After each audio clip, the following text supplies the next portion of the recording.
जीवन हमें एक मौका देता है, इसलिए जब भी सही कॉलेज चुनने का समय आए तो सिर्फ मंगलायतन यूनिवर्सिटी आपके बेहतरीन भविष्य और सर्वांगीण विकास के लिए।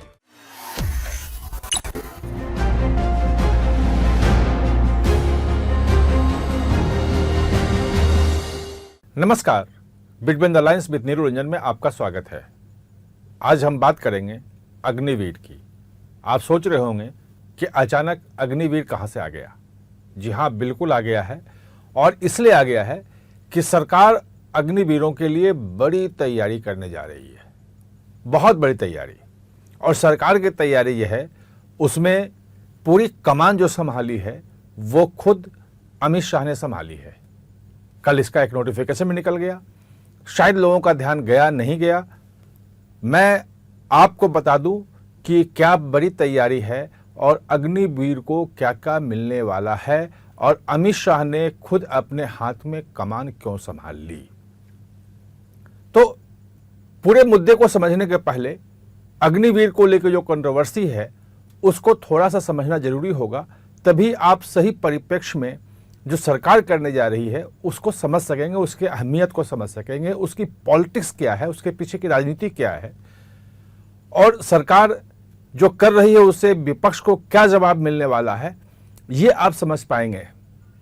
तो पहले थोड़ा सा बैकग्राउंड समझते हैं कि दरअसल 2022 में सरकार ने अग्निवीर योजना लाई थी, जिसमें युवाओं को 4 साल के लिए नौकरी पे रखने की बात थी सेनाओं में, और 4 साल के बाद 75% युवा जो हैं वो बाहर हो जाएंगे, सेना से रिटायर हो जाएंगे, और 25% युवा जो हैं वो सेना उनको अपने पास रखेगी, उनको परमानेंट वहाँ कमीशन किया जाएगा, परमानेंट उनकी नौकरी हो जाएगी।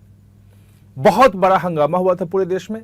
विपक्ष ने आरोप लगाया था, खासतौर पे कांग्रेस ने बहुत बड़ा आरोप लगाया था कि ये जो 75% युवा जो बाहर होंगे ये किसी काम के लायक नहीं बचेंगे, और सरकार जो है नौकरियां छीन रही हैं, और 4 साल के बाद वहां से जब निकलेंगे युवा तो फिर क्या करेंगे।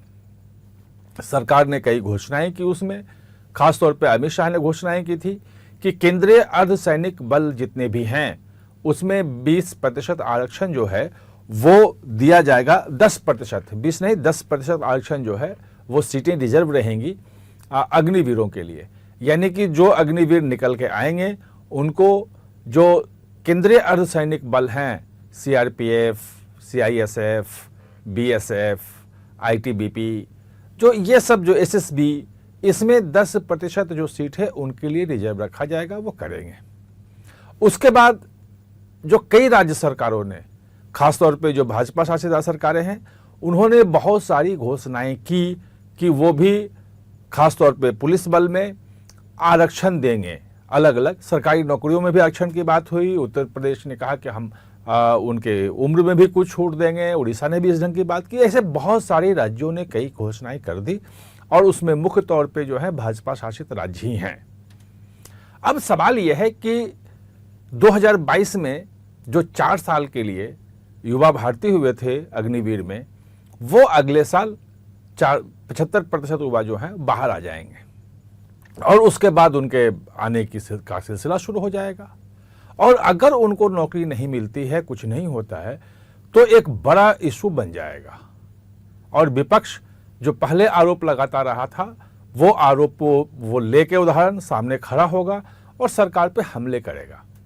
और अगर ऐसे कुछ युवा ज़्यादा हुए तो सरकार फिर पीछे आ जाएगी। सरकार अभी से इसकी तैयारी में जुट गई है, और कल के नोटिफिकेशन में केंद्रीय गृह मंत्रालय को अग्निवीरों के नौकरियां देने का जिम्मेवारी सौंपी गई है, और अमित शाह के हाथ में यह कमान आ गई है। और अमित शाह जानते ही हैं आप कि बहुत माइन्यूटली और बहुत ढंग से चीज़ों को करते हैं।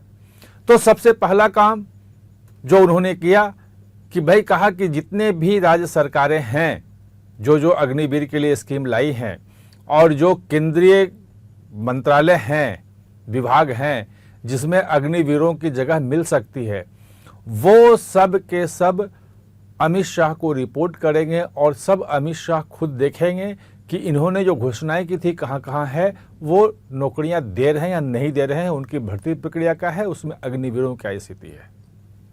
इसमें भी संभावना एक बनती थी कि हो सकता है कि कुछ अग्निवीर छूट जाए, हो सकता है कुछ अग्निवीर को न मिल पाए। तो इसके लिए भी अमित शाह ने एक पुख्ता तैयारी कर ली है और जल्दी ही ये एक पोर्टल सामने आने वाला है।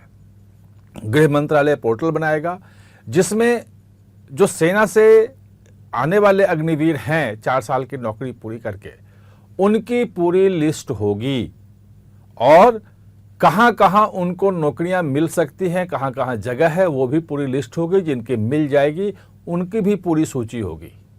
यानी कि अमित शाह की जो तैयारी है वो ये है कि एक एक अग्निवीर को खोज खोज कर नौकरी देना। यानी कि जो विपक्ष का आरोप था कि अग्निवीर जो है 4 साल के बाद युवा बिल्कुल बेरोजगार हो जाएंगे, उनको कोई पूछेगा नहीं, 4 साल वहां रह के आएंगे तो फिर क्या करेंगे, केवल 15 लाख या 20 लाख जो उनको मिलेगा उससे उनको कहे चलेगा। सरकार का कहना था कि सेना को ज़्यादा युवा, ज़्यादा स्फूर्ति बनाने के लिए ये जरूरी है और इस ढंग की जो नौकरी 4 साल वाली शॉर्ट जो नौकरियां होती हैं पूरे देश में, तमाम दुनिया के कई देशों में ये लागू हैं और इसीलिए सेना में भी यहाँ जरूरी था और काफ़ी सोच विचार के ये किया गया था। अब सरकार, चूंकि ये पॉलिटिकल मामला बन गया था, तो इस पे पॉलिटिक्स न हो पाए और अग्निवीरों को चुन चुन कर एक एक को नौकरी सुनिश्चित की जाए, ये जिम्मेवारी संभाल ली है और ये जिम्मेवारी संभाली है अमित शाह ने। आप हमारे साथ चर्चा में जुड़े इसके लिए बहुत बहुत धन्यवाद।